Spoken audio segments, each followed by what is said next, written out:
Hello and welcome to Good Improv Made Boring, where I take improv clips and break them down line by line and hopefully show you guys different moves that you guys can do that'll hopefully help you in your scenes.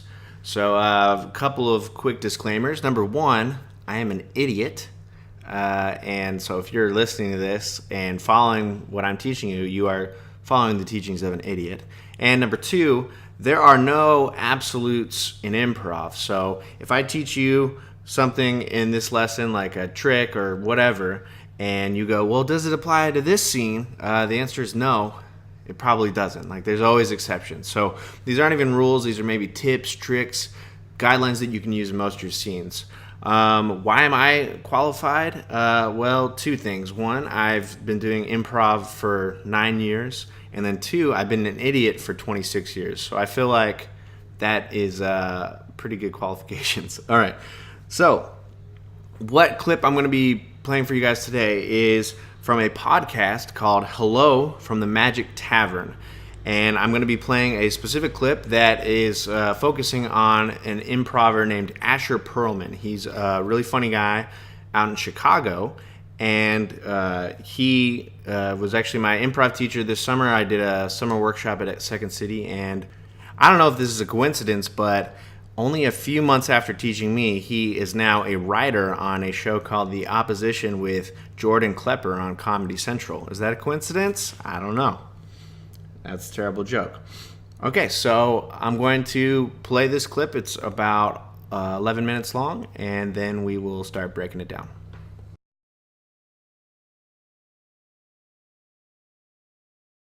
Who's our guest today? Okay, is it rude to introduce our guest while Usador's away? He's the one who walked away. I guess that's true. Well, you know what? All right, great. I'm very excited to introduce our guest. We've never had a gnome on before, so I'm excited. I met this gnome. His name is April? Have I pronounced that correctly? Oh, it's close enough. April, yep. April the gnome. April the gnome. Here I am.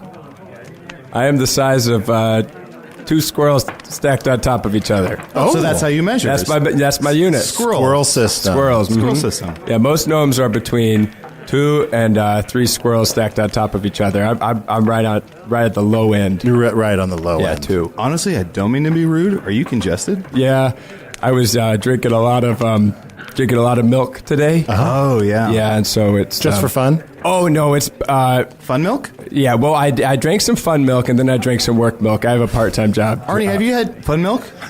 I mean, I don't A round know. of fun milk for the bar. Oh, I don't know if I could do another one. All right, I'll do it. Give it a shot. How is it different from work milk?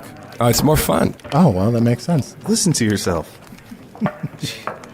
So, April, I don't know barely anything about gnomes. Oh, there's a lot to know. So you're tiny, Yeah, 2 squirrels tall. 2 squirrels tall, and, do you live in a garden? Oh no, there are garden gnomes. Those are the gnomes that do the garden. But I'm a protected gnome. The garden gnomes guard, so the protected gnomes can do whatever they want. Oh, okay. So I get to choose whatever I want. When you're born, you're given either the plight of a garden gnome. And you must be a guard all the time. Always garden. Always garden. Yeah. Just like me. I'm a guard. Oh yeah, look at that hat. Yeah. I got a hat too. Oh, Yeah, so- yeah, it's kind of pointy. Yeah, kind of. Yeah, I used to be more pointy. Got a little dulled over time. So you choose to either be a garden gnome? You don't choose; you're assigned. Oh. Yeah. So I lucked out, and because I don't have to be a garden gnome, I can do whatever I want. Are there qualities, when the decision is made, is there qualities of a gnome that kind of skew towards one job or the other? Yeah. Usually, the taller ones get to be the garden gnomes. That seems so biased. Here's some ales, and also Daphne asked me to bring over this fun milk, so I just put it on the tray Yeah, with there was everything some fun. else. Thank you. Dick Fun Bisque. Oh, proud. That's right, you're Pleasure known to as- see you. That's right. You are known as the gnomes know you as Dick Bisque. Yeah, we all call him Dick. Hey, Dick Bisque, how you doing? I'm very well. I doff my cap to thee, and I cast a spell of hat sharpening. It's a little sharper than it was. Yeah, seems almost dangerous. Yeah. Gnomes supposed to have pointy hats. Yeah. It'll dull with time. They always dull with time. Sure. Yeah. Well, enjoy your milk. It's a pleasure to have you on the show today. Oh yeah, no, pleasure's all mine. You know, I've heard about your show, and I've always wanted to be on it. So it's nice to finally be on it. It's great to have you. Yeah. What's your April? April, yeah, April Fools. April Fools. Okay. April Fuels? Yeah, April Fuels. April Fuels. Is that a family name? Yeah, Fuels is the family name. Uh-huh. My father's name Diesel. Diesel Fuel. How's your sweet mother, Jet? She's good. She's still trying to melt those steel beams. Not having a good go at it though. Yes. She can't do it. Yes. Do you ever just pop into someplace and yell your name like April Fails? Oh yeah, every time I go. Actually, this is the one time I haven't done it in a while. Was when I walked into this room. But yeah, most of the time, April Fools. I actually say my name every time I complete one of my tasks. Ooh, okay. Do you ever get tired of doing it? Does it always just feel like a Fuels errand? You know, I can see why you'd ask it because I have to do it so frequently. Sure. But honestly, I've never gotten tired of saying April Fools. What sort of tasks do you mean when you say you complete a task? Oh yeah, but I'm a prank bastard. Oh. You're a prank bastard? I'm a prank bastard. Oh, I'm so sorry. I'm a prank bastard. Yeah, so basically I'm a bastard who does pranks. Oh. But you do have a mom. Yeah. It hurt her feelings when I called myself that for the first time. We've had to work through it. But you know, she's really focused on those beams. So you do pranks? Yeah, all the time. That's your job to do pranks? Yeah, the official prank bastard of Hog's Face. Of Hog's Face? I'm surprised you haven't heard of me. I guess I haven't. I've just been busy in the tavern You doing this didn't know there was podcast. an official prank bastard? I did not. Every town in Foon has a prank bastard. For someone must be assigned to pull little pranks in town because it's the spice of life. But why? I mean, no offense.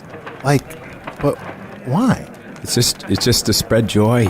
You know, I'm just trying to make everyone happy, and the best way I know how to do it is to pull pranks on as many people as I can. So what are some of your more recent pranks? Oh, I got tons of. There's the classic. You take a pane of glass, and you put it on a chamber pot. And you know, then someone goes to use the chamber pot, but they don't see the pane of glass because it's Glass. because it's Yeah. glass. So they sit Transparent. on it, and it just shatters. It shatters. It just shatters on them. That's gotta hurt. Is that Oh yeah, seems that's dangerous. what makes it a prank. That's what makes it a prank classic. I did one to Dick Bisque over here once. Do you yes. remember when I put the pane of glass on your chamber pot? Yes, there was glass in my anus for weeks. Yeah. It was a Wait, classic. is that where the name Glass Anus Maystar comes from? What? No, gas anus. I thought you'd been saying Glass Anus this whole time. No, definitely was not saying glass anus. I've been hearing Glass Anus. I will always hear it as that now. Do you have any less painful pranks that you pulled on people? Oh yeah, of course. Yeah, there's lots of there's a huge variety. You want less painful ones? Yeah. Yeah. I like the one where you put an apple on someone's head and then you take the bow and arrow and you fire it into their eye. Oh, that's a less painful one. Yeah, I like that one too. Classic. Because you die almost immediately. Yeah. There's no pain. Sure. I mean, Dick Bisque had glass in his anus for weeks. Would you rather have that, or would you rather die right away? Yeah, think about that. That's a tough decision. Is it? Well, think about it. I mean, I want to whatever. live. Look, hey, don't get me wrong. I do not want shards of glass in my anus, but also I want to live. Well, don't use your chamber pot in a minute. Oh, damn. Well, joke's on you. I don't use my chamber pot. I shit standing up. Oh, that's right. Weird. At first, it was an accident, and then it was a second accident, and then it was a thing I'm into. That's the new normal. You're doing that. I've gone That's with a choice it. now. It's not just a choice. It's a choice that I've decided not to be ashamed of. Listeners on Earth, if I ever get back, just know I shit standing up now. That's Arnie's way. So, April, you're playing all these jokes in the restroom, a lot of bathroom commode humor. Does anybody ever call you April Latrine? Or does that make things too complicated? One guy called me April Latrine. He was you might know him, Huxton. He was the guy. He had that board with the four wheels on it. Oh, yeah. Yeah. Mm-hmm. Yeah, he was. You look cool as hell. He did, but he called me that. and- Oh, Arnie, real quick. What's 20 plus 21? What is 20 plus 21? Yeah. What's the sum? Okay. Vamp. So, 21 and then a cross sign, and then a 20, and then a line. Why do you always have to make things so complicated? Then the 0 and the 1. I didn't mean to derail you talking about the skater boy, but I just wanted to hear Arnie try and do this. Oh no, I'm with you. As far as that story, I say see you later, boy. I want to hear how he does this. It's somewhere in the mid to high 50s. Oof. Oh, that's not close. I think it's some 41. I don't know if I'm married to that answer, but I used to be married to the answer. Look, who walked away from this exchange looking worse? Yeah, if this was a fight, I think one of you would have the fat lip.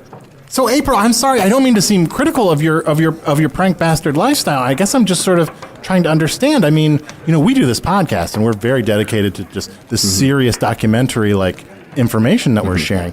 I guess it's just hard for me to understand someone that dedicates their life to just jokes. Yeah, I mean, it must be weird because does anyone on your planet try to do jokes for a living? I mean, briefly. Maybe they try for 5 to 7 years. Oh, okay. And from what I understand, from what Arnold's telling me, dedicated would be a strong word.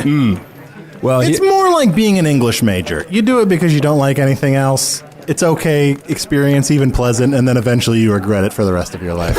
Oh, it's very different than it is here. I mean, isn't it? I mean, I think I'm getting this right. Isn't 40% of the economy in Hog's Face is comedians? Am I right? I think it's up to 46 now. What? Huh? Yes. I didn't know that. There's a lot of different guys out there trying to make different kinds of jokes. I do practical jokes. Yeah. But there's lots of different jokes. You never come on Shunt's night. Yeah, so I many did people come have that made a one name time. for themselves. So many people have made their career in Chunstein as stand-ups. You're good. You're good at. You stand up to. Stand up to the Dark Lord? But you stand up to poop. I do stand up to poop. Is that something that people would be interested in at Chunks Night? No. Well, yeah, probably a few. Yeah, maybe put some sort of bid It's on the niche. people in the It's first 3 niche. rows. Just let them know what's going on. I would definitely categorize it as alternative comedy. Look, it's not for everybody, but maybe I can be a poop stand-up's poop stand-up. I've never been better. a lot of people who are sad really like jokes like that.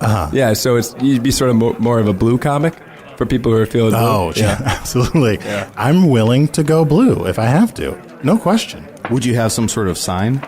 Like if you were doing some sort of blue comedy tour, would you have here's my sign? Well, for example, I don't do blue comedy. I do yellow is the color of practical jokes. So I have a yellow collar. Oh. So if you're doing blue comedy, you could have a blue collar. Oh, I see. It's sort of, I like that it's designated by color, sort of like the Wizards. Yes, that's right. Oh, yeah, you're blue. Yeah, that's right. So just like the Wizards, the collar of comedians is designated by yellow is better than blue. Well, it's just different. It's just for different people. It's not better. Like there's Terry the Table Guy, and everything he says is about tables. Like all his jokes are here's something about tables. You know, like get her table. The best part is that I took a moment to come up with that. Let's take a break. You know what? Let's take a break, and we'll be right back. Okay, so now let's break it down line by line. So that was the clip, and Asher does a great job. He's so fundamentally sound that he uses a bunch of different techniques to make anything anyone says, he just rolls with it so calmly and makes for great scenes. So let's break it down line by line here. Okay. So let's listen to the first clip. Who's our guest today? Okay, is it rude to introduce our guest while Usador's away? He's the one who walked away. I guess that's true. Well, you know what? All right, great. I'm very excited to introduce our guest. We've never had a gnome on before, so I'm excited. I met this gnome. His name is April? Have I pronounced that correctly? Oh, it's close enough. April, yep. April the gnome. April the gnome. Here I am. So, on this first clip, just the first opening. So, the guy says that his name is April the gnome, and that's all he says. He just agrees. All right, so after this first clip, you'll see this come up a lot. The first thing that is said is gold in improv. No matter whatever the first thing is, this is so important. And that's information. Any new information is gold, but the first thing is like the goldiest gold there is. And you don't need to make up new information. If someone has already said something, you just go off of that. So on this first clip, let me see. I'm going to play this part of it. We've never had a gnome on before, so I'm excited. I met this gnome. His name is April? Have I pronounced that correctly? Oh, it's close enough. April, yep. April the gnome. April the gnome. Here I am. Yeah, April the gnome, here I am. Someone says, hey, we got April the gnome. That's all it does is he confirms it. So now, the next part. I am the size of 2 squirrels stacked on top of each other. Oh, so that's how you measure. That's my unit. Squirrel system. Squirrels. Squirrel system. Yeah, most gnomes are between 2 and 3 squirrels stacked on top of each other. I'm right at the low end. You're right on the low end. Yeah, 2. Honestly, I don't mean to be rude. Okay, and so the 2 squirrels stacked on top of each other. That's actually a callback to earlier. The hosts of the show were talking about different units of measurement that they use in their fantasy world. Just to clarify, this show, Hello from the Magic Tavern, is a podcast where a guy got sucked into a magical world behind a Burger King, and then they are in a tavern where they interview guests who are often magical creatures. This is the only one I've seen, so I actually don't have any other frame of reference. Okay, back to the second point. Okay, let's make sense of this. I am the size of 2 squirrels stacked on top of each other. So in the second, this second bit, he's calling back. In the second bit, he's calling back information that was already given. So they said that there is different units of measurement. They say that earlier in the podcast. On this first part, there hasn't been anything established other than his name is April and he's a gnome. So this whole bit is him inventing. He's just coming up with things off the top of his head. So let's listen to that again. April, yep. April the gnome. April the gnome. Here I am. I am the size of 2 squirrels stacked on top of each other. Oh, so that's how you measure. That's my unit. Squirrel system. Squirrels. Squirrel system. Yeah, most gnomes are between 2 and 3 squirrels stacked on top of each other. I'm right at the low end. You're right on the low Yeah, end. 2. Honestly, I don't mean to be rude. Are you congested? Yeah, I was drinking a lot of. All right, so there's going to be several questions asked during this podcast, and I just wanted to dispel the myth that questions are bad in improv. There are 3 types of questions, in my opinion, and 2 of them aren't bad. So the first question is the bad type of question. So it's something like, hey, what's that in your hand? Where neither person has established what's in that person's hand. So if you're just asking a question that you could give the information, you could make it up yourself, that's a bad question. But there's 2 other types of questions. One is clarification. Like, what the fuck did you just say? Like, if you didn't hear somebody or you don't know what something is, that's a good question because that'll help you and your scene partner just clarify things. Clarification questions are great. Another type of question is a leading question. So leading question is something that like lawyers object to. It's where the question will have the answer that they are expecting of the other person when they give the why. So you see it all the time in sports. So a sportscaster will go, don't you think this was a good win for your team? And then they'll be like, yeah, it was a great win for my team. So that is a leading question because they're already giving the expected answer.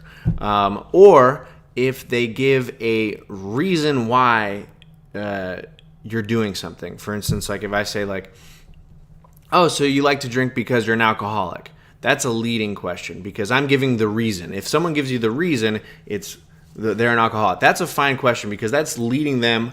That's making a choice for them. Now, what Asher is going to do on basically every single leading question is say no to it. He's going to say no, and that's another thing that you can never say no in improv.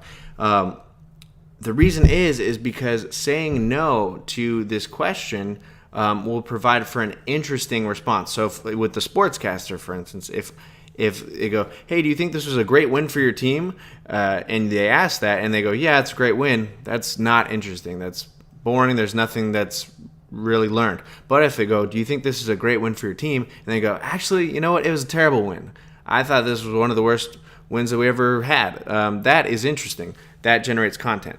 So let's see here. So Honestly, I don't mean to be rude. Are you congested? Yeah, I was drinking a lot of milk today. Oh, yeah. Yeah, and so it's Just for fun? Oh no, it's Fun milk? yeah. Well, So on this part, he asks, "Are you congested?" That's just a clarification question. That's just the question. And on a regular question like that, I'll say you can answer yes or no. It's really up to you. Whatever you think is interesting. But here's another type of question. If someone asks a regular question like, "Hey, is that a flower in your hand?" You can just say yes to that. That's fine. That's just establishing things that are in your world. It's not necessarily leading it in one direction or other. What's good is you say yes, but then add something to it. So when he says, "Are you congested?" he doesn't just say, "Yes, I'm congested," and that's it. He says, "Yes, I'm congested," and then he says why. He gives a why. So if someone asks you a question, it's good to have an opinionated response. So not just a factual yes or no, or just confirming the question. You want to have an opinion on it. And opinions usually have adjectives in them. If they have an adjective, then that's usually going to be an opinion, just how you feel about something. So when on this question, he asks, "Are you congested?"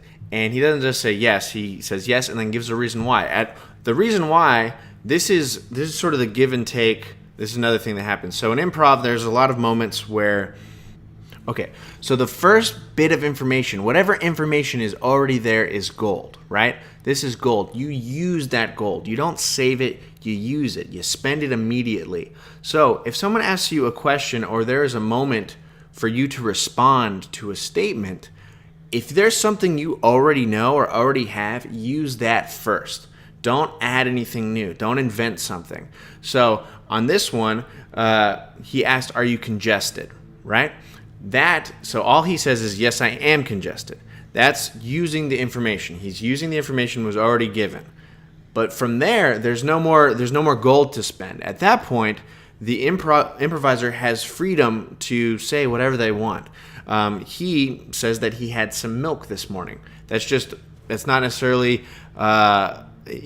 That's just him inventing. There isn't anything beforehand that they talk about milk. So here on this next part, he asks about fun milk. So let's see. Honestly, I don't mean to be rude. Are you congested? yeah, I was drinking a lot of milk today. Oh, yeah. Yeah, and so it's Just for fun? Oh no, it's Fun milk? yeah. Well, I drank some fun milk and then I drank some work milk. I have a part-time job. Arnie, have you had fun milk? I mean, Once Asher's character, April, says, "I drank some milk," right? That's new information. That's new gold. We haven't used this gold. So if we ignore this, if we just dismiss it, that's missing out on gold that you could be using for your scene. So what his scene partner does is he asks, "Did you have that milk just for fun?" Now that is an inventive question, but he's exploring. When you have the gold, you want to explore it. You want to use it. You want to spend it. So he says, "Do you have it just for fun?" Now that is a leading question. That is giving him the reason he drank the milk. So what I would advise if someone gives you a leading question as they're exploring this gold that you have is to say no to it, to actually give an alternative reason, because that's going to be more interesting. So what he does is this.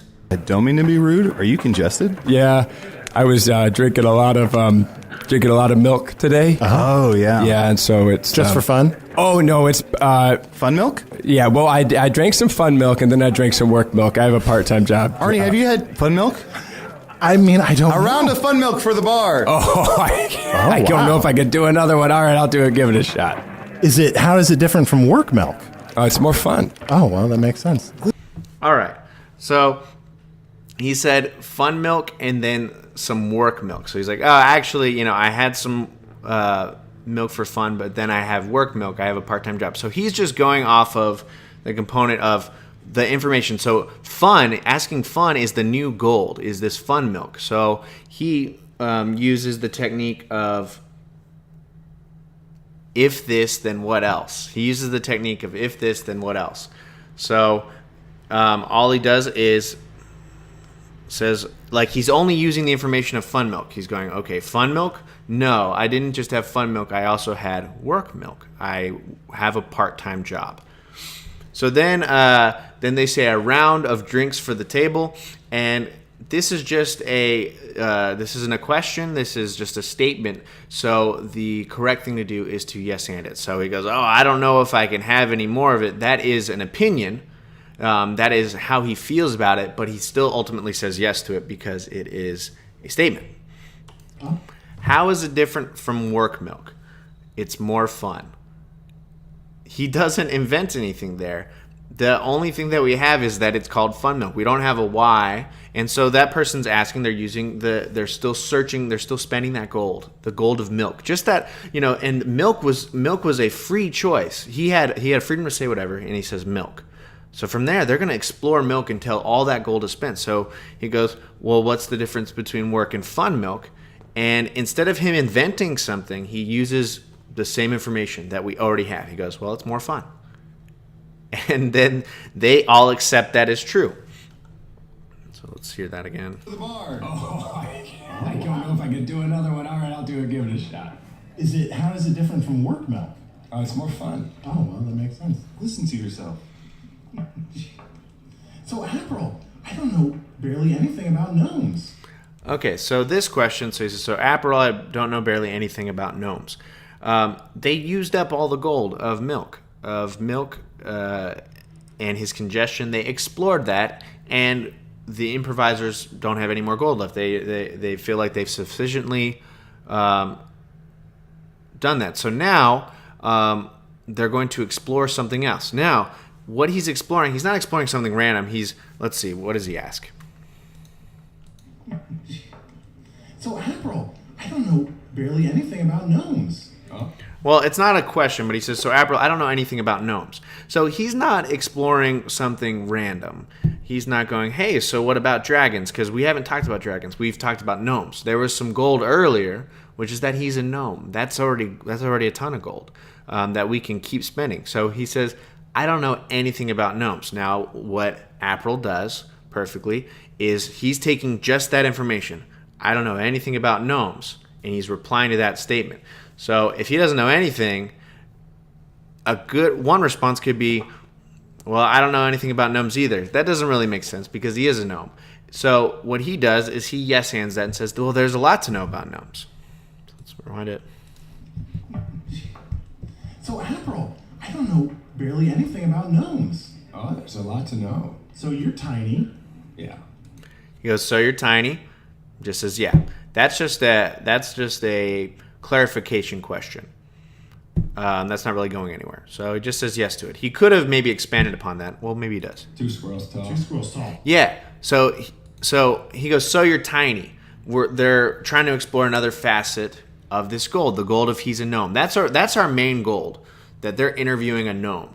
They're going to use that the whole time.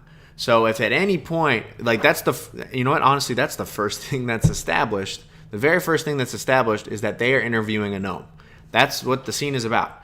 So at any point they run out of smaller pieces of gold, they're going to come back to the gnome and explore that. So if someone asks you a clarification question, like for instance, he says, so you're tiny. He goes, yeah. And then he says, 2 squirrels tall. That's just, he's using the information that was already established. He's not making up anything else. He had the freedom earlier to make up that he was 2 squirrels tall. That was freedom.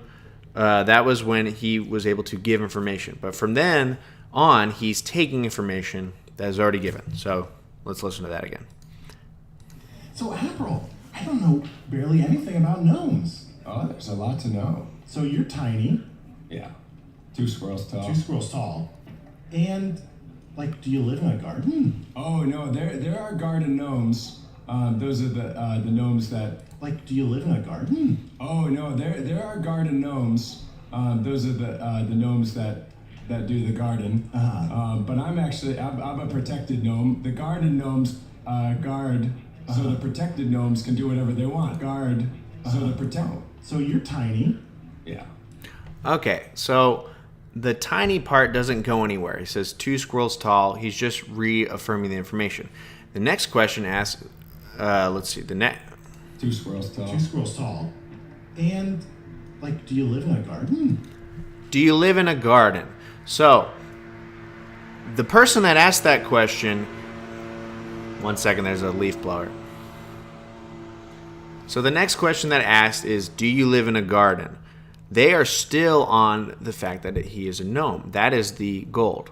And he's pulling from real life. One type of gnome is a garden gnome. But he says, do you live in a garden? If he says yes, then he is a garden gnome, and we can presume that he's pretty much a normal garden gnome unless he says anything additional. But what he says is no to that. From there, because he said no, it is now a free, he can invent whatever he wants. Now, he does have one bit of cleverness in this response. What I'll say is the point of showing you guys this clip is to show that you guys can have great scenes without having to be clever.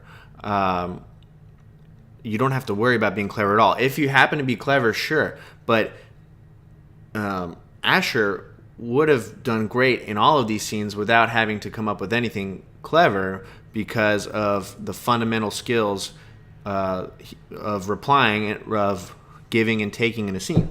So, at this point, he has freedom to say whatever he wants. He's not a garden gnome. What is he? But he doesn't just say like he's a frost gnome or a shower gnome or any sort of random thing. He uses only the information given. So this isn't a true freedom to say anything. It's still replying off of the information you already have. Even when you're inventing, you want to use as much information as you have as possible. So he says... Oh, there's a lot to know. So you're tiny. I went far back. Yeah. 2 squirrels tall. 2 squirrels tall. And, like, do you live in a garden? Oh no, there are garden gnomes. Those are the gnomes that do the garden. But I'm a protected gnome. The garden gnomes guard, so the protected gnomes can do whatever they want. Oh, okay. Now, when he says this garden gnome statement, so the clever thing is changing garden, like a grass field, to guarding, protecting somebody. So whenever he's inventing something, he tries to, as he's going, use the logic of what he is saying. That's important because he could have said like, oh no, I'm not a garden gnome, I'm a flamethrower gnome, and flamethrower gnomes shoot fire out of their hands. And that's an okay response because he could say whatever he wants. But a better response is to keep it pertinent to the gold, the information you already have. This gold, you want to keep using it. So he asks, are you a garden gnome? That's gold, garden. So he says, no, I'm not a garden gnome.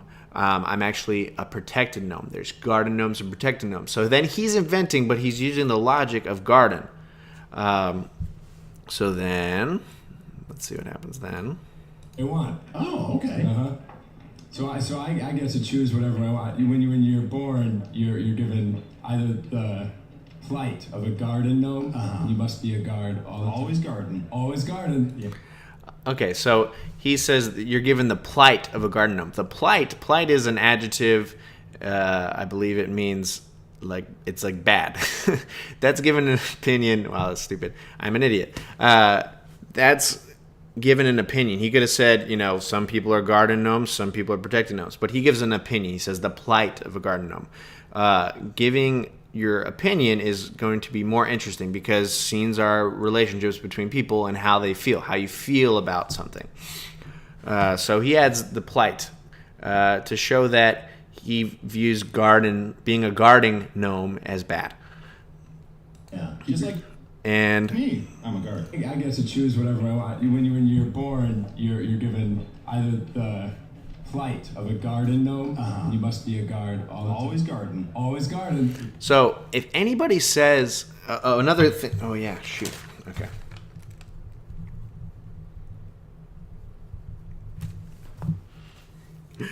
Okay, this is gonna be all out of order all over the place. But I want to talk about gold. Gold is whatever information is first, that is what you already know.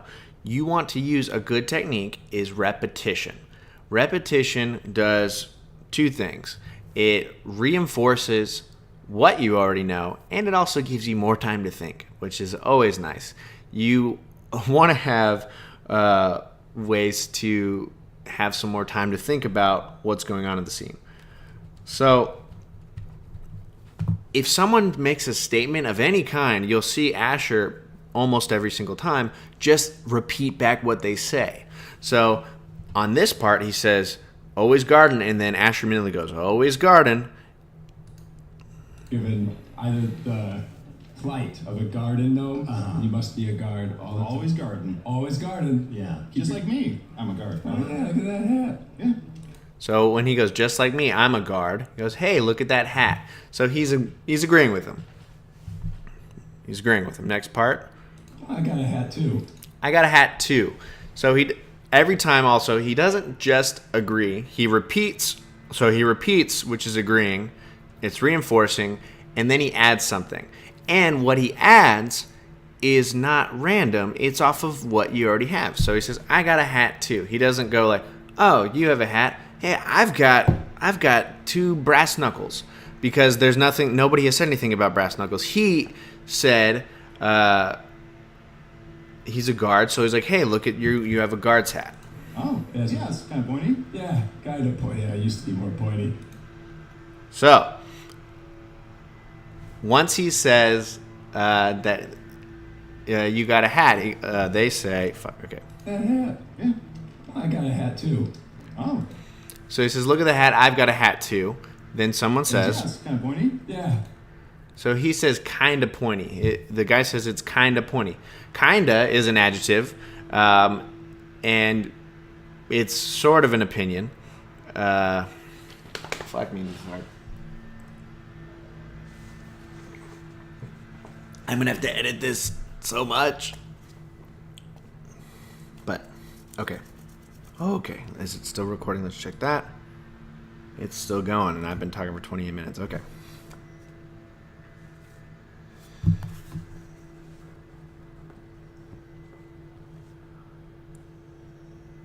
Okay, so he says it's kind of pointy.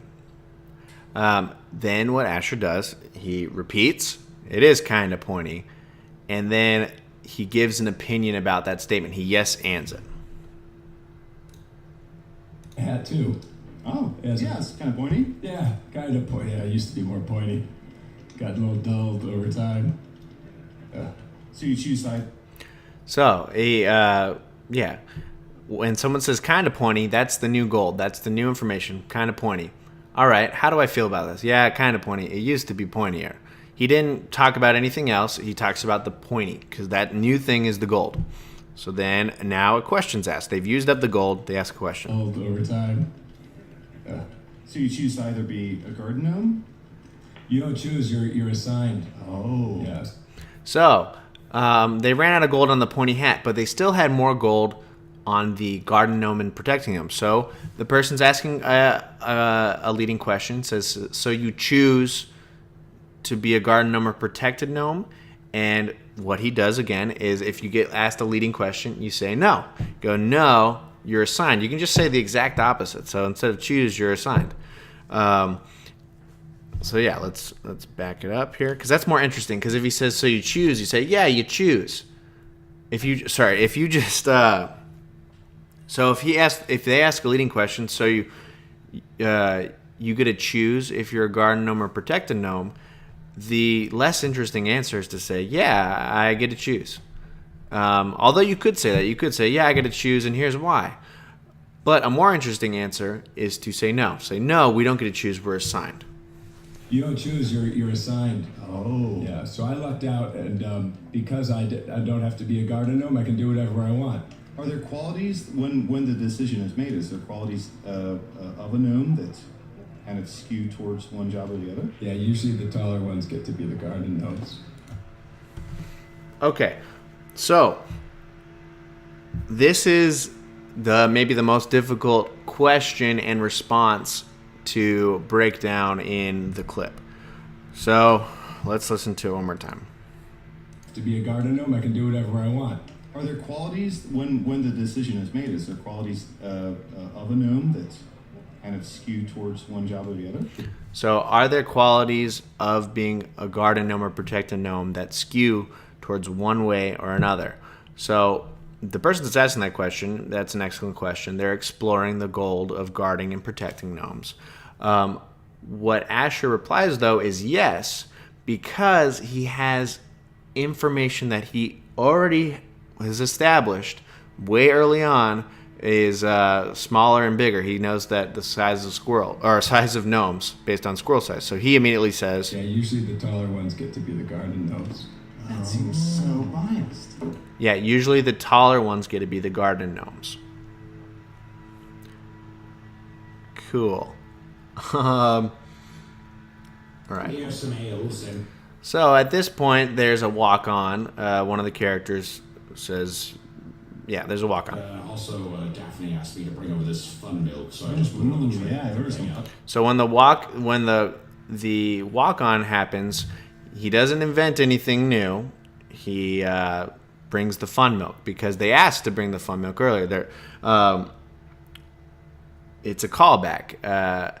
So if you don't repeat something immediately but repeat it later, it's a callback. That's another good tool. You're just using, once again, you want to just use the information you already have.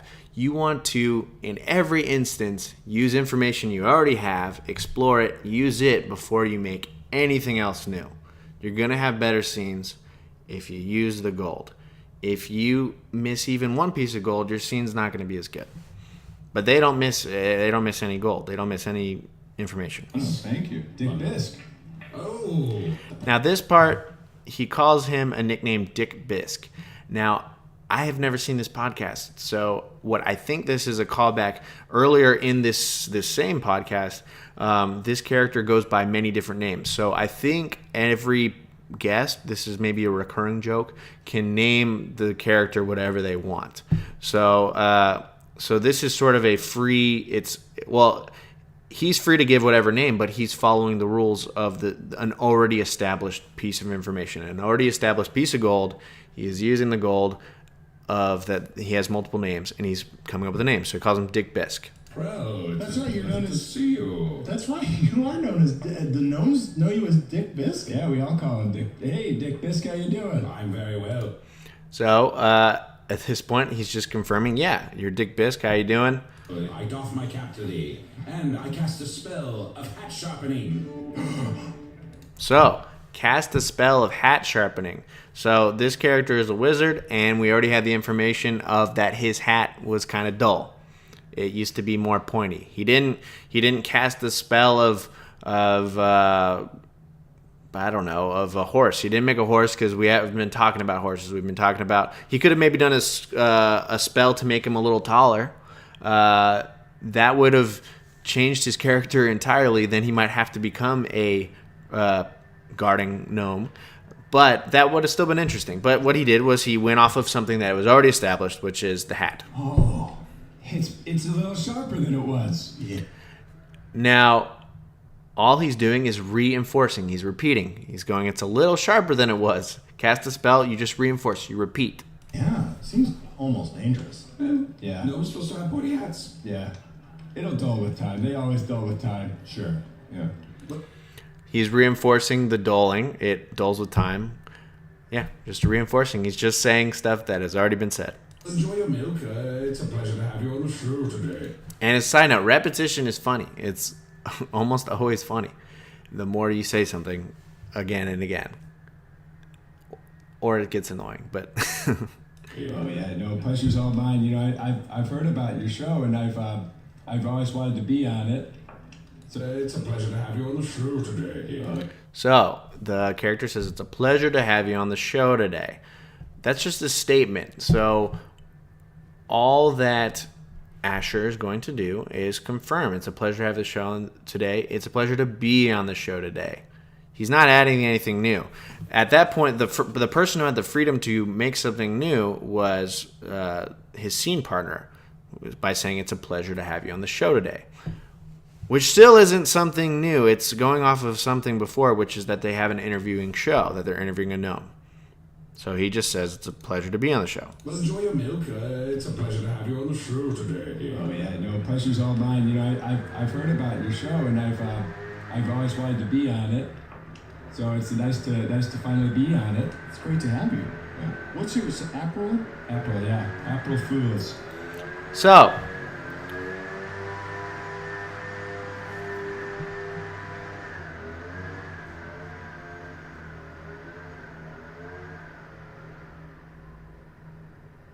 gotta wait for the leaf blower. Okay. Oh my god. So at this point, so he gets asked another question. What's your name again? And he says April. Now at this point, since he's asked a question, he has the freedom to say whatever he wants. They're out of gold. He can make something up. So he says April Fools, which is a funny, play on his name. But he could have said April anything. He could have said, my name's April May, or anything. It wouldn't even have to necessarily be funny, just something additional. Great to have you. What's yours? April? April, yeah, April Fools. April Fools. Okay. April Fuels? April Fuels. April Fuels. So, that moment where the other character, having heard his name as April Fools, immediately mispronounces it as April Fuels. Now, what I've seen a lot of times in improv is people will correct this person because he mistakenly called him the wrong name. I think he did it intentionally. I think he intentionally called him April Fuels. And this is what I call sparring in improv. And that's just when two improvians are fucking with each other and are sort of challenging each other by changing some facts. It's not necessarily an improv fundamental sound thing to do, but when it happens, just roll with the punches. Take what they said, even if it contradicts what you had said and they changed it, you go with that and then add on to it. So he goes, April Fuels. And then from there, he has the freedom to invent. So he says, okay, if this is true, but once again, he's inventing from a place of knowledge, not from random.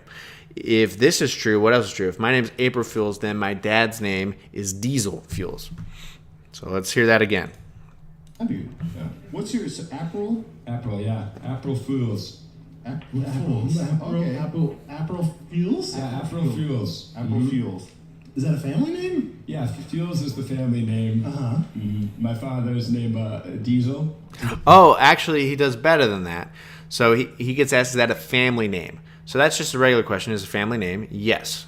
Fuels is a family name. So family, who else is in family? Well, my mom and my dad, and maybe sisters, brothers. But he just gets off the first thing he thinks of, which is his dad. Diesel This is the family name. Uh-huh. My father's name, Diesel. Diesel How's your sweet mother, Jet?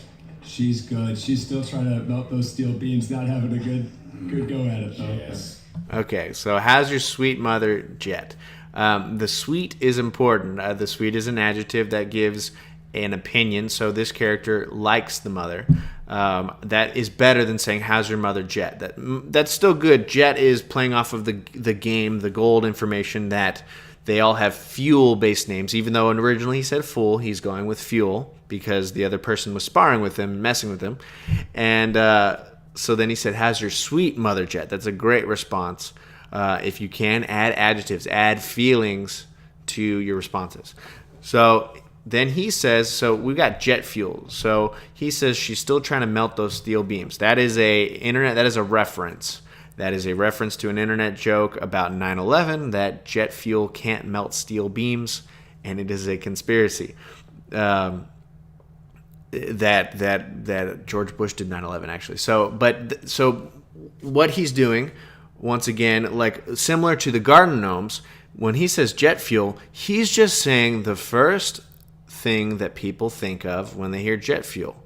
Or that he thought of. So he didn't try to come up with like a crazy reason that her mom's name's Jet Fuel, because that would be difficult. He's making it easy on himself. So yeah, she's still trying to melt those steel beams, having a hard time because jet fuel can't melt steel beams.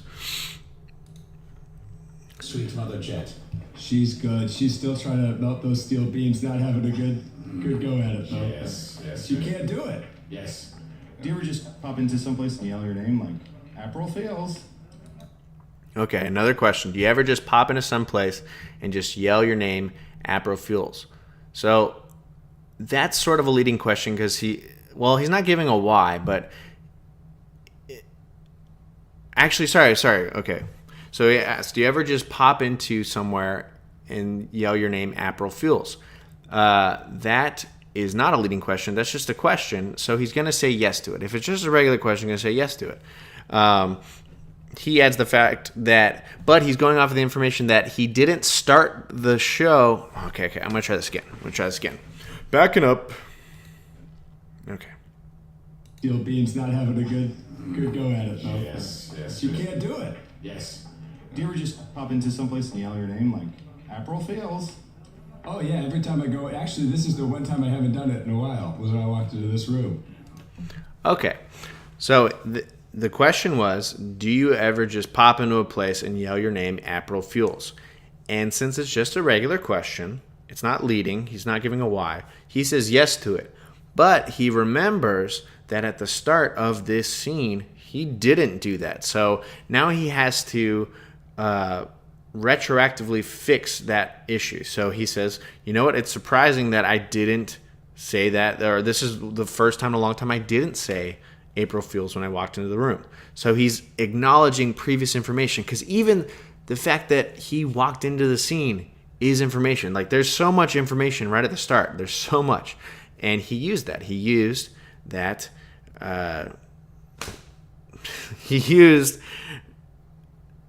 he walked into the scene and he held on to that. If he would have said he always does it, then there would at least be some people that go, well, he didn't do it at the beginning, and it takes away from the joke. But acknowledging that he didn't do it this time is acknowledging the reality of the scene. That's what you want to do with the information. Whatever information is used will always be used, is always true, and that's all you need. But yeah, most of the time, April Fuels, I actually say my name every time I complete one of my tasks. Now, he says, I say my name every time I complete one of my tasks. So this is the and part. So he confirms that he says it everywhere he goes because he's asked that question, so he's going to say yes. But then the and part, the and is a free-for-all. He can say whatever he wants. So he says, complete every one of my tasks. Now, this is maybe the one part that is purely inventing because there's nothing in reference to tasks that he does before this part. This is him just taking it in a direction, I guess, that he is interested in going. Okay. Do you ever get tired of doing it? Does it always just feel like a feels errand? You know, I can see why you'd ask it because I have to do it so frequently, but honestly, say my name every time I complete one of my tasks. Okay, so they don't explore tasks just yet because one of them has a joke question. Do you feel like a fool's errand? And it's still a reference off of his name. It sounds like a fool's errand. Now, this is a leading question. He says, do you ever get tired? So he goes, wait. Do you ever get tired of doing it? Does it always just feel like a feels errand? Do you ever get tired of doing it? Does it always feel just like a fool's errand? That is a why. He's giving a why. Like, you're getting tired of it because it feels like a fool's errand. So since it's the leading question, he's going to say no. Because if he says yes, there's nothing to it. But he says no. You know, I can see why you'd ask it because I have to do it so frequently, but honestly, I've never gotten tired of saying April Fuels. What sort of task? Okay. Do you ever get... Now, another thing he does, by repeating, just repeating the fact that he asked a question, he's stalling for time. He goes, I can see why you would ask that. That's acknowledging he's repeating what the person said, that he asked a question, and it's giving himself some time. If you listen again, he doesn't reply immediately right away. Instead, he turns the attention back to the asker for a second. Of doing it, does it always just feel like a feels errand? You know, I can see why you'd ask it because I have to do it so frequently, but honestly, I've never gotten tired of saying April Fuels. What sort of tasks do you mean when you say you complete a task? Oh yeah, I'm a prank master. Okay, so he said that he completes tasks, and they're not letting that go. They're not letting that information go. So he goes, what sort of tasks do you complete? Now, this is free for him to say whatever he wants. So he says, I'm a prank master.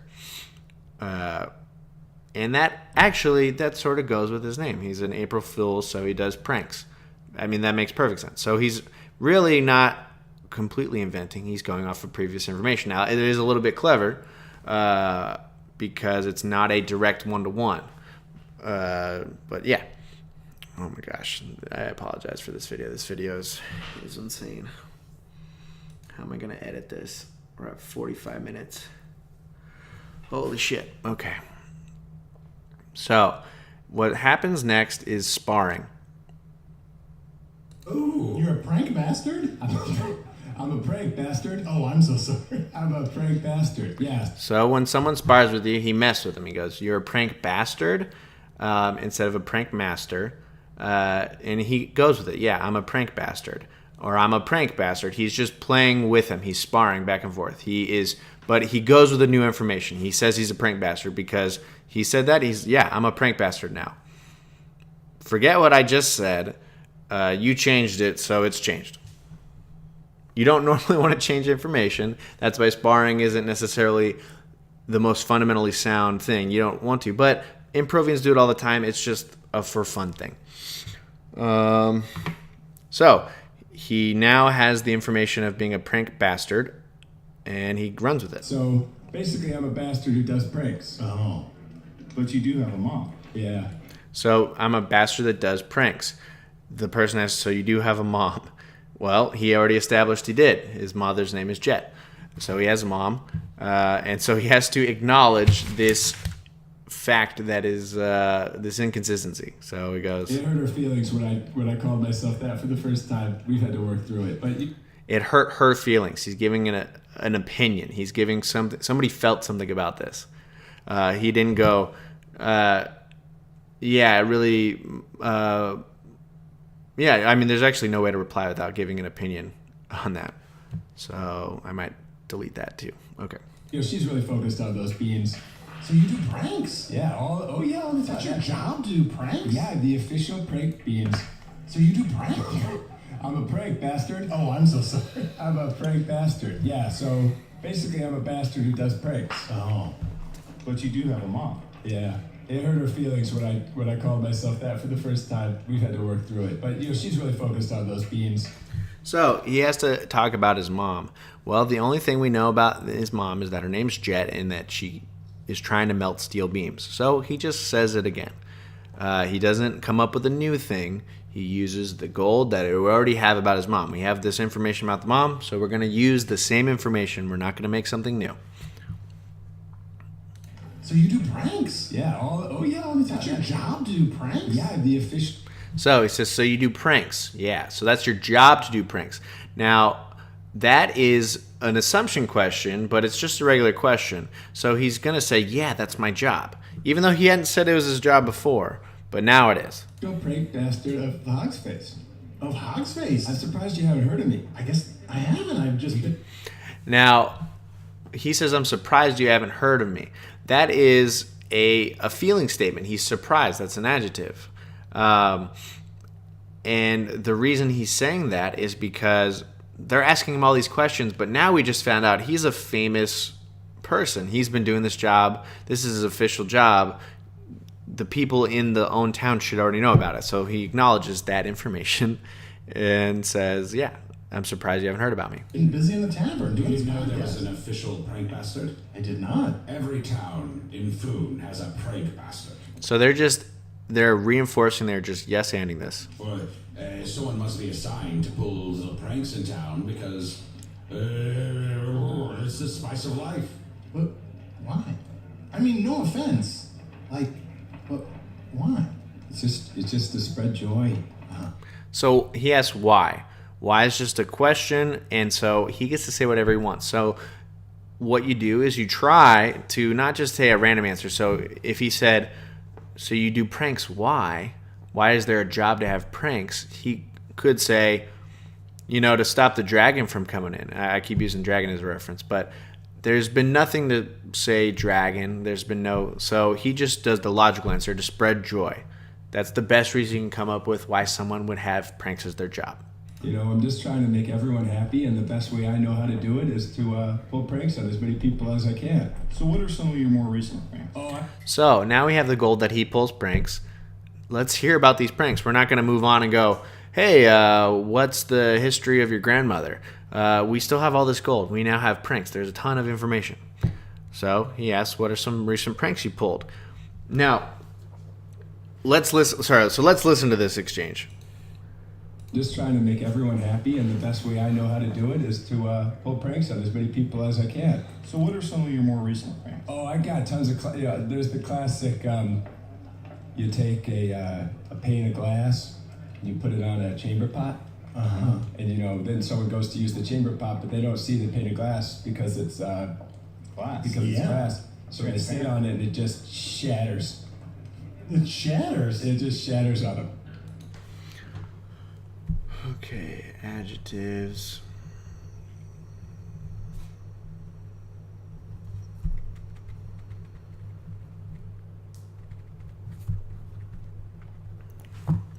Okay, so they asked, what kind of pranks do you do?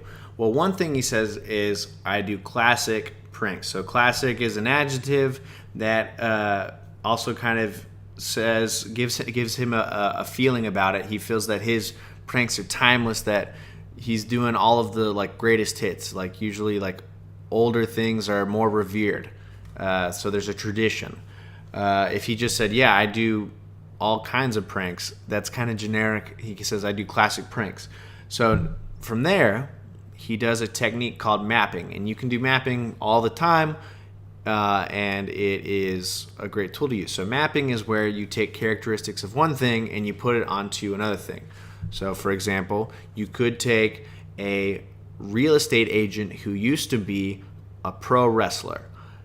When you do that, you then have this person selling real estate, and maybe they do body slams. You just think of things. They do body slams. They have a call out. They get mad. They're aggressive. Things that the real estate agent isn't, but you're mapping traits of something else. So, in this instance, he's doing pranks, but he's trying to think of, how can I map pranks into a fairy tale world, into this medieval feel of a world? So what he's describing is the prank of saran wrap on a toilet. That's what he's describing. And what he does is he maps medieval characteristics onto this prank. And so instead of saran wrap, it's a plane of glass. Now from there, he does something clever, which is he takes this mapping situation and then thinks about the reality of the situation. If somebody sits on glass, what will happen? It will shatter.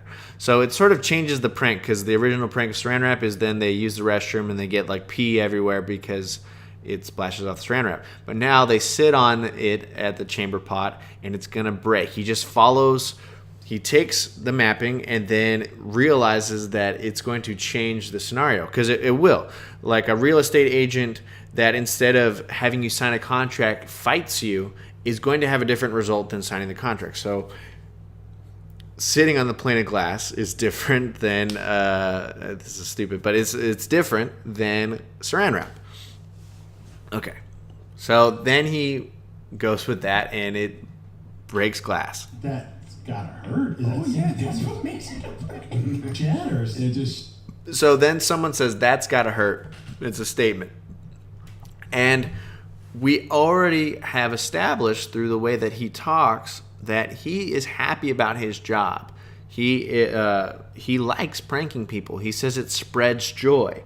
So we already know how he feels about it. He feels awesome about it. So if someone said that's gotta hurt, the logical thing would be like, yeah, I probably shouldn't do that. That's a terrible prank because it hurts people. That's not spreading joy. But we already established that he thinks it does, that he likes it. So this is called doubling down. So instead of feeling sorry that he broke glass off on somebody's butt, he doubles down and is so happy that he pulled off this prank. So you see him respond just uproariously. And it just shatters. It shatters. It just shatters on him. That's gotta hurt. That's what makes it a prank. That's what makes it a prank. Glass thing. I did one to Dick Bisque over here once. Do you remember when I put the pane of glass on your chamber pot? Yes. So after that, after he responds that, yeah, that's what makes it a prank, he's happy about it. He hears Dick Bisque laughing too, and so he involves him. He goes, remember when I did that to you? That was a moment where he could have taken it in any direction, but he didn't take it a random direction. He used the fact that he's pulled this prank, and he's going to reinforce it by repeating it and show that he's done this before. And then the person responds, yes, and he just, yeah, I remember this. And since Dick Bisque was already laughing, he has to think it's a good prank. So this is sort of sparring because it's causing him to double down too. Because if April Fuels said, remember when I did that to you, Dick Bisque? And Dick Bisque said, yeah, I didn't like it.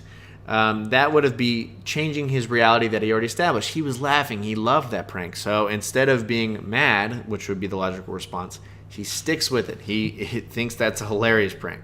So let's listen to that part again. Oh, no. Prank bastard. The best way I know how to do it is to pull pranks on as many people goes to use the chamber pot, but they don't see the pane of glass because it's glass. Because it's glass. So they sit on it and it just shatters. It shatters. It just shatters on them. That's gotta hurt. That's what makes it a prank. That's what makes it a prank plastic. I did one to Dick Bisque over here once. Do you remember when I put the pane of glass on your chamber pot? Yes, there was glass in my anus for weeks. Yeah.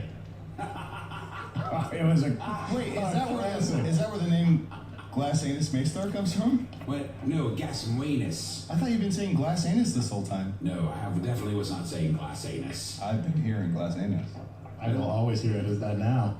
Do you have any less painful pranks that you pulled on? Do you have any less painful pranks? That is just a regular question, so you're going to say yes to it. People? Oh, yeah, of course. Yeah, there's lots of, there's a huge variety. You want less painful ones? Yeah. I like the one. Now, they're doubling down on the first prank. So, we've established the first prank was painful. So, if the next prank is completely harmless, that's inventing new information. You want to, man, I sound like a broken record because I am. You want to take information that we already have, which is a painful prank. So, come up with an even more painful prank. You put an apple on someone's head, and then you take the bow and arrow and you fire it into their eye. Oh, that's a less painful one. Yeah, I like that one too. Classic. Because you die. And he says classic again because that's what he said. Almost immediately. Yeah. There's no pain. Sure. I mean, Dick Bisque. And he's saying there's no pain. That's just saying because he's still confirming that whatever that guy said, he could have said. Wait, I got up. Okay. So he says there's no pain, which is confirming that. Okay. So he says there's no pain because we established that is a less painful prank. Even though he said something that's clearly more painful, he's going to say, yeah, there's less pain. There's no pain.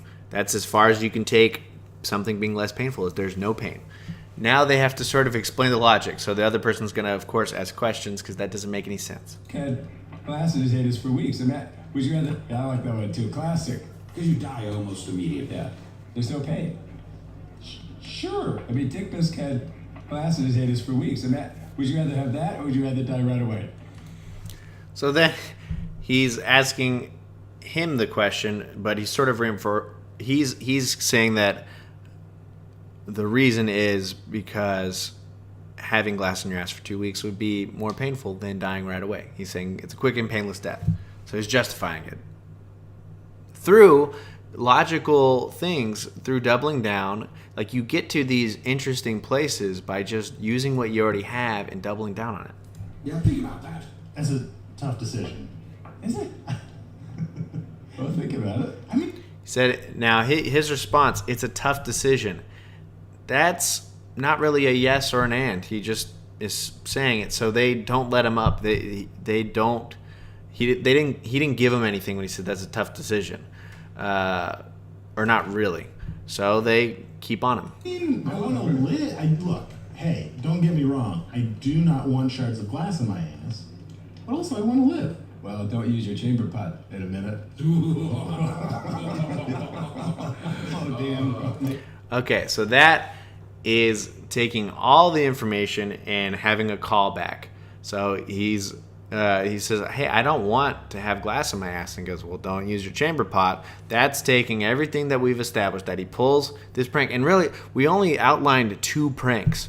But mainly, we just talked about the glass pane. We kept using that. They kept using that information over and over. And still, other than the arrow shooting in the eye, that's the one prank that they talked about. So they just use it. He says, okay, well, don't go to your chamber pot later. Well, joke's on you. I don't use my chamber pot. So at this point, they have used up their gold. And now there is a freedom to invent. So he goes, joke's on you. I don't use my chamber pot. And he then comes up with an inventive reason. I poop standing up. 1 shards of glass in my ass.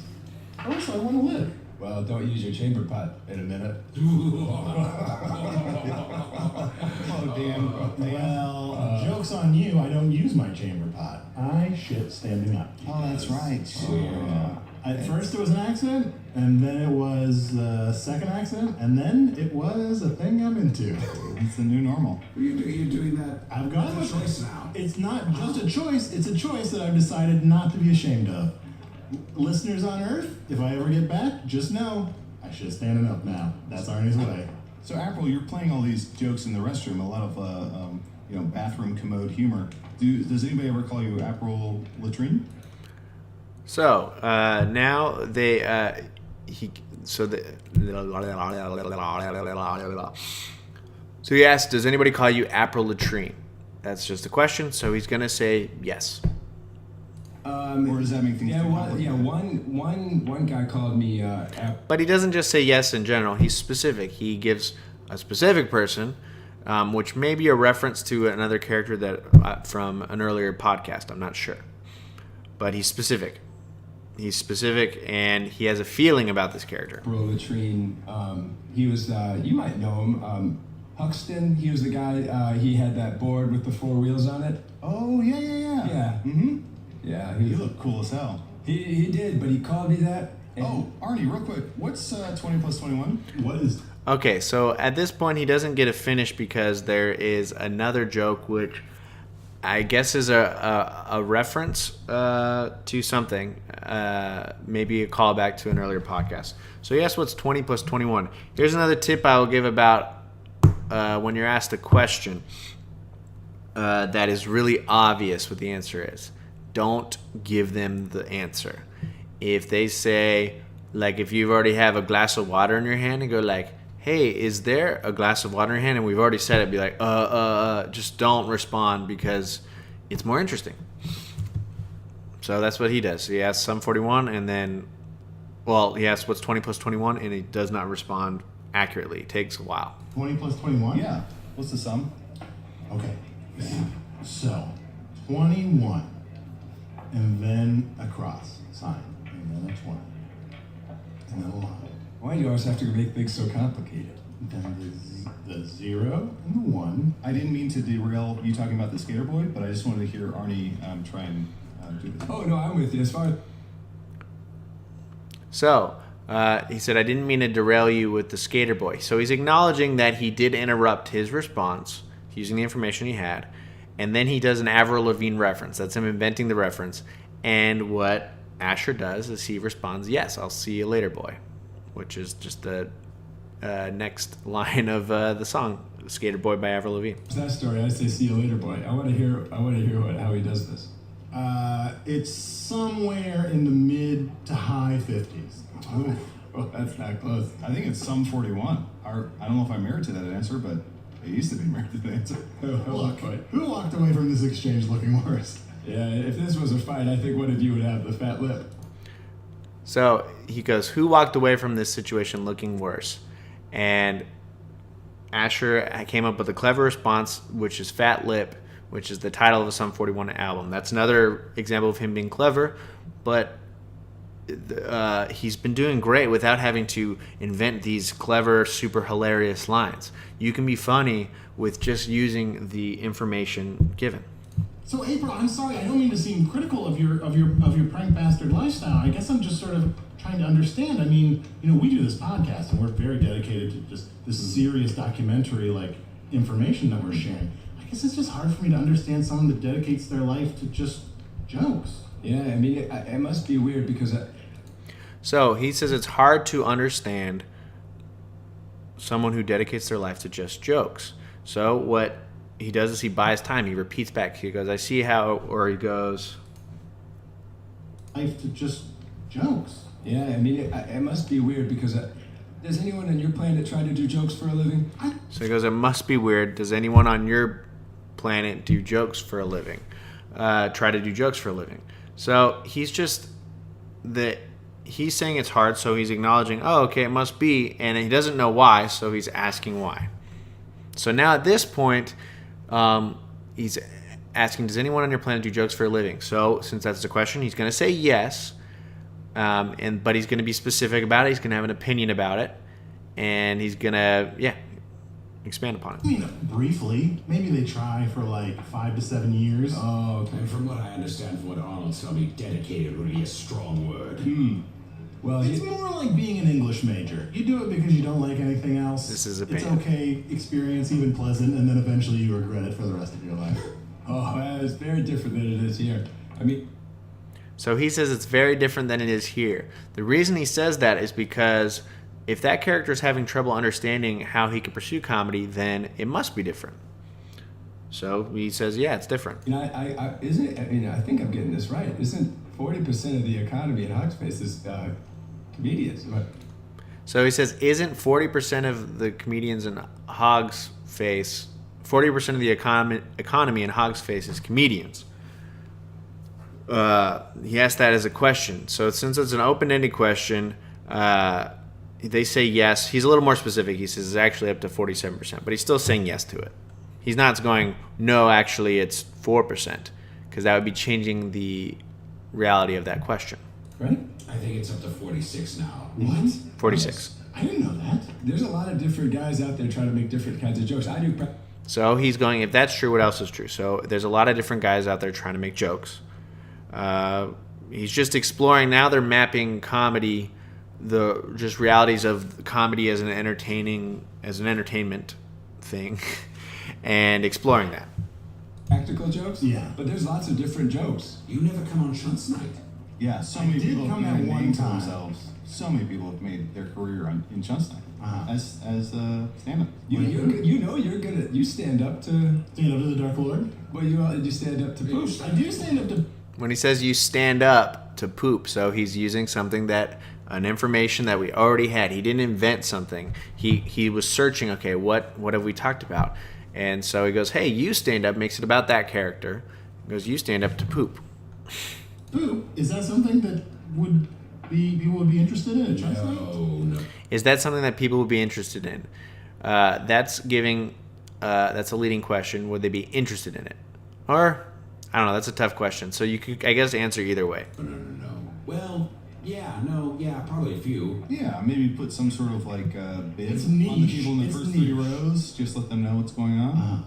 I would definitely categorize it as alternative comedy. Look, it's not for everybody, but maybe I can be a poop stand-up, spoop stand-up. I've never been better. A lot of people who are sad really like jokes like that. Yeah, so you'd be sort of more of a blue comic for people who are feeling... Oh, yeah. So he's not saying anything. He's just exploring aspects of comedy. He's still trying to map. So there's not any information. There's not any gold that was said that he could talk about. But there is information from what comedy is inherently, what everybody knows about comedy. So he's talking about blue comedy now. Absolutely. I'm willing to go blue if I have to. No question. Would you have some sort of sign?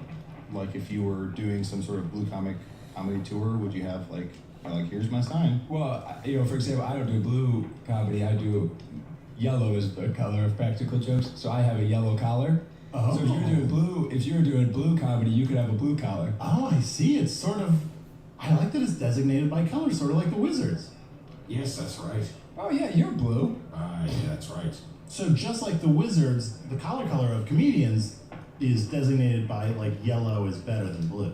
Well, it's just different. It's just for different people. It's not better, but like there's Terry the Table Guy, and everything he says is about tables. Like all his jokes are like, here's something about tables. Okay, so this last bit is just, I mean, at this point, it's just using information that you already have. It's repeating it. They're mapping blue comedy, and they say Terry the Table Guy. That's just a reference to Larry the Cable Guy. And yeah. You know, like get her table. The best part is, it took a moment to come up with that. Let's take a break. You know what? Let's take a break, and we'll be right back. All right, so the Terry the Table Guy, the reason that kind of ended the scene is because Terry the Table Guy, the table part isn't really like a fairy tale reference. It's sort of random. At least to me it is. And he's just changing Larry the Cable Guy, but it seems he's changing it willy-nilly. So then they say get her table, which is then going the get her done catchphrase that Larry the Cable Guy says. And at that point, it's completely silly. So because they didn't use any previous knowledge or previous information, the scene sort of fell apart at the very end. In a funny way. It fell apart in a good way. It's just that was the end of the scene. They had explored everything until they got to a point of absurdity, and then they called it. Then they called the scene. So this is the end of part 2. I can't believe I have to edit all this.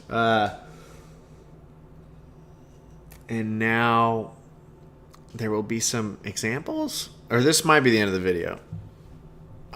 Here's an alternate. So that's the end of the video. Hopefully this helped. So, also as a summary. So, a couple of things. There are 3 types of questions. There is leading questions, which you say no to. Clarification questions, or just regular questions. You just answer them, or you say yes to them. And then there's just like a what is something question that we haven't established something. That's a bad question. That's the only type of bad question. Gold. Gold is so important. The very first thing you hear, you use that. You always spend your gold. You spend it, spend it, spend it. You don't save it. You use it. You explore it. You keep doing that. You use all your gold. Use all your gold before you invent anything, before you try to get new gold. Because sometimes even while you're exploring one piece of gold, you'll accidentally find a new thing that is new gold. And so your gold can lead to more gold. Mapping is taking the characteristics of one thing and putting it on another. Sparring is not really a technique. It's just something when 2 improvians are fucking with each other. Callbacks. Callbacks goes back to gold. Sometimes as you're exploring, you will, if you can, still use gold you spent. Still use the information you had before if you can. Even if it's from way back, it's better than inventing. Always use information you have before you come up with something new. Repetition. That's reinforcing your gold. It also gives you more time. It gives you more time to think. And then doubling down.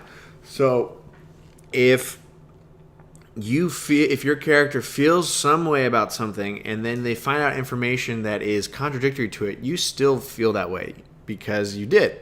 So you double down. And that contrast will be unexpected, and that will be funny. And then when you respond to something, when you respond to a question or a statement, it is good to have adjectives, to feel a certain way about something. Don't just reply factually. Say yes and add information.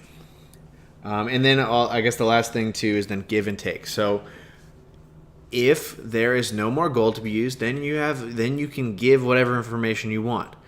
If you still want to keep it within the realm of all the other information you had.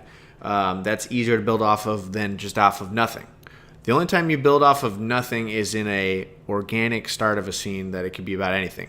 But they already had the premise of interviewing a gnome. So then you want to keep drawing from that well. Even when you run out of initial gold, you want to keep, if you're inventing something, you want to be within that realm. Be within the realm of what you're talking about. That'll be better inventing. Like, for instance, when you saw that Terry the Table guy, the table part didn't reference really anything that would happen before, and that was the end of their scene. Okay, hopefully this is helpful. I hope it helps me. I hope I survive this editing. Because, oh my God. All right, I am stopping now.